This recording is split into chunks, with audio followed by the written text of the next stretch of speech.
Hello students, welcome to our channel AVN knowledge. Last video में हमने discuss किया था रेशो, परसेंटेज और इंक्रीज और डिक्रीज परसेंट। आज का हमारा टॉपिक है डिस्काउंट। बेसिकली हम जब कोई चीज़ परचेज करते हैं तो शॉपकीपर हमें क्या करता है, उस पर कुछ अमाउंट कम करवा देता है, कुछ परसेंट का क्या कर देता है, डिस्काउंट दे देता है।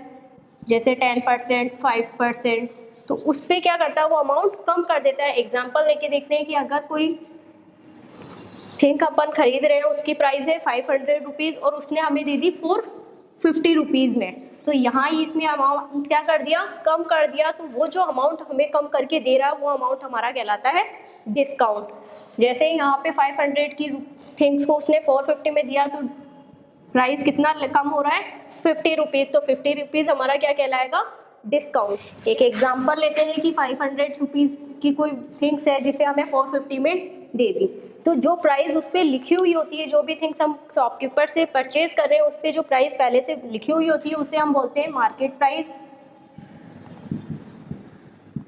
या मार्क प्राइस,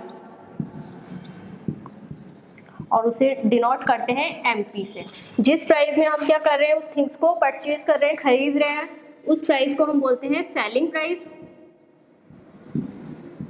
और उसे डिनोट करते हैं एसपी से। तो हम कह सकते हैं कि डिस्काउंट हमारा क्या होता है, एमपी माइनस एसपी। डिस्काउंट का फॉर्मूला हो जाएगा market price minus selling price. ये तब है जब हमें मार्केट प्राइस और सेलिंग प्राइस दोनों दी हुई हो क्वेश्चन में। लेकिन क्वेश्चन इस तरीके से भी हो सकता है कि कोई कार हमने परचेज की जिसकी प्राइस है 10,000 रुपीज़ और उस पर 10% का डिस्काउंट दे दिया। डिस्काउंट परसेंट दिया हुआ है 10% का और फाइंड आउट करना है डिस्काउंट। तो डिस्काउंट फाइंड आउट करने के लिए फॉर्मूला हो जाएगा 10% ऑफ एमपी, यानी जो मार्केट प्राइस हमें दी हुई है उसका 10% निकालेंगे। यहाँ इस क्वेश्चन में मार्केट प्राइस है 10,000 रुपीज़, तो 10% निकालेंगे। 10% ऑफ मार्केट प्राइस 10 लिखेंगे, परसेंट का साइन रिमूव किया तो डिवाइड में 100, ऑफ की जगह मल्टीप्लाई। मार्केट प्राइस क्वेश्चन में दी हुई है 10,000 रुपीज़, मल्टीप्लाई करके सॉल्व किया तो हमारा डिस्काउंट आ गया 1,000 रुपीज़।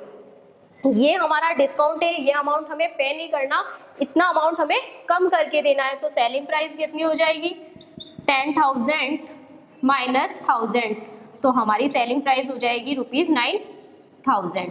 नेक्स्ट हमारा टॉपिक है प्रॉफिट और लॉस परसेंट। प्रॉफिट और लॉस परसेंट को समझने के लिए पहले कॉस्ट प्राइस और सेलिंग प्राइस समझनी होगी। कॉस्ट प्राइस क्या होती है, कॉस्ट प्राइस वो प्राइस होती है जिस प्राइस पे हम क्या करते हैं, कोई भी थिंग्स शॉपकीपर परचेज करता है। शॉपकीपर कोई थिंग्स आगे से परचेज करता है तब उसे सेल करता है, तो जिस प्राइस पे वो शॉपकीपर उसे परचेज कर रहा है वो उसके लिए क्या होगी, कॉस्ट प्राइस, और जिस प्राइस पे वो सेल कर रहा है वो उसकी होती है सेलिंग प्राइस। अब अगर हम एक एग्जांपल लेते हैं कि मैंने कोई पेन परचेज किया जिसका प्राइस है 10 रुपीज़। 10 रुपये में मैंने उसे परचेज किया और सेल कर दिया उसे 15 रुपीज़ में। मैंने उसे परचेज किया 10 रुपीज़ में और सेल किया 15 रुपीज़ में, तो जिस अमाउंट पे मैंने उसे परचेज किया वो तो हमारा कहलाएगा कॉस्ट प्राइस, और जिस पे सेल किया वो हमारी कहलाएगी सेलिंग प्राइस। यहाँ कॉस्ट प्राइस 10 रुपीज़ है और सेलिंग प्राइस 15 रुपीज़ है। अगर मैंने कोई पेन 10 रुपीज़ में परचेज करके 15 रुपीज़ में सेल किया तो उसमें मुझे 5 रुपीज़ का क्या हो रहा है, प्रॉफिट हो रहा है। तो अगर सेलिंग प्राइस हमारी क्या हो, ग्रेटर देन हो कॉस्ट प्राइस से, यहाँ पे सेलिंग प्राइस 50 रुपीज़ और कॉस्ट प्राइस 10 रुपीज़ है, यानी सेलिंग प्राइस क्या है, कॉस्ट प्राइस से ग्रेटर देन है, तो हमारे पास क्या होगा, उसका प्रॉफिट होगा। प्रॉफिट कैसे हुआ कि 15 रुपीज़ का पेन हमने क्या किया, सेल किया है और 10 में हमने खरीद रहा था, तो 5 रुपीज़ का प्रॉफिट हो रहा है।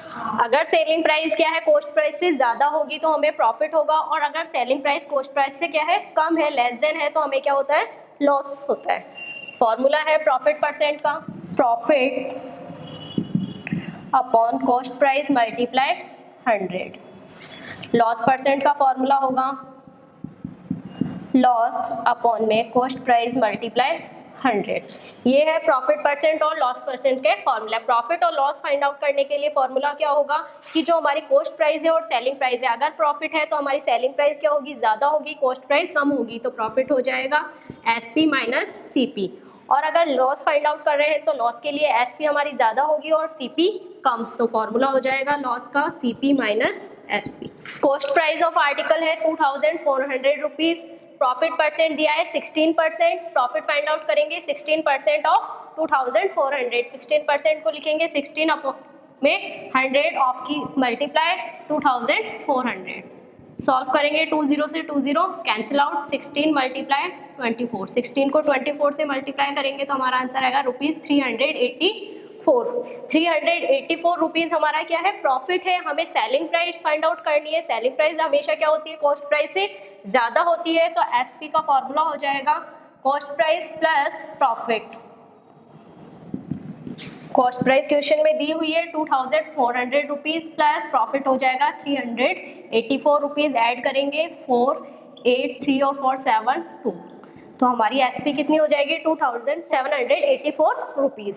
सेकेंड हम लॉस परसेंट का एग्जांपल लेते हैं कि सेम क्वेश्चन है कि शॉपकीपर ने 80 आर्टिकल्स बाय किए हैं 2400 रुपीज़ में, लेकिन अब उससे क्या हो रहा है 16% का लॉस हो रहा है। 16% का लॉस हो रहा है तो वही सेम पहले क्या निकालेंगे, लॉस निकालेंगे 60% ऑफ 2400 रुपीज़, 60% ऑफ 2400, 16 अपॉन में 100 ऑफ की जगह मल्टीप्लाई साइन 2400, सॉल्व किया तो हमारा आ गया 384 रुपीज़। ये 384 रुपीज़ हमारा क्या है, लॉस है। और जब लॉस होता है तो हमेशा सेलिंग प्राइस क्या होती है, कॉस्ट प्राइस से कम होती है, इसलिए लॉस को हम क्या करते हैं, कॉस्ट प्राइस में से माइनस करते हैं। कॉस्ट प्राइस है 2400 रुपीज़, उसमें से माइनस करेंगे लॉस 384 रुपीज़, तो हमारा आंसर हो जाएगा 2016 रुपीज़। ये हमारा क्या होगा, सेलिंग प्राइस। नेक्स्ट हमारा टॉपिक है sales tax, value added tax और जीएसटी या गुड सर्विस टैक्स। ये वो टैक्स होते हैं जो कि सेलर क्या करता है, कस्टमर से लेता है और बाद में गवर्नमेंट को देता है, जो कि क्या होती है, जो भी प्राइस होती है उसमें पहले से ऐड कर दिया जाता है कि 50% जीएसटी है या 20% सेल्स टैक्स है, उसको पहले से ऐड करके फिर वो जो भी थिंग्स होती है वो क्या की जाती है, परचेज की जाती है, सेल की जाती है। एग्जाम्पल है कि an article was purchase for ₹2000 including GST of 18%, find the price of the article before GST was added. कि एक आर्टिकल है जिसको परचेज किया है 2000 रुपीज़ में और उसमें इंक्लूड हो गया जीएसटी, कितना दिया है 18%, मतलब 2000 रुपीज़ में जीएसटी 18% पहले से इंक्लूड कर दिया है। तो बताना है कि अगर जीएसटी को क्या कर दे, ऐड ना करे, तो उसकी प्राइस कितनी होगी। तो ओरिजिनल प्राइस ऑफ आर्टिकल दी हुई है 2000 रुपीज़, जीएसटी परसेंट हमारा दिया है 18%, 18% किसका है 2000 रुपीज़ का, तो 18% ऑफ 2000 रुपीज़, 18% निकालेंगे 2000 रुपीज़ का, 18 अपॉन में 100 मल्टीप्लाई 2000, तो हमारा आएगा ₹360। ये 360 रुपीज़ हमारा क्या है, जीएसटी है, यानी गुड सर्विस टैक्स है, जो कि कितना था 18%। तो ये अमाउंट वो होता है जो उसने क्या किया, पहले से ही जब हमने कोई थिंग्स परचेज की तो उसमें ऐड कर दिया था। तो हमें बिफोर जीएसटी अब क्या करना है, अमाउंट निकालना है, तो इसे क्या करेंगे, उस ओरिजिनल अमाउंट में से सब्सट्रैक्ट कर देंगे। ओरिजिनल अमाउंट हमारा था 2000 रुपीज़, उसमें से सब्सट्रैक्ट किया 360 रुपीज़, तो हमारा हो गया 1640 रुपीज़।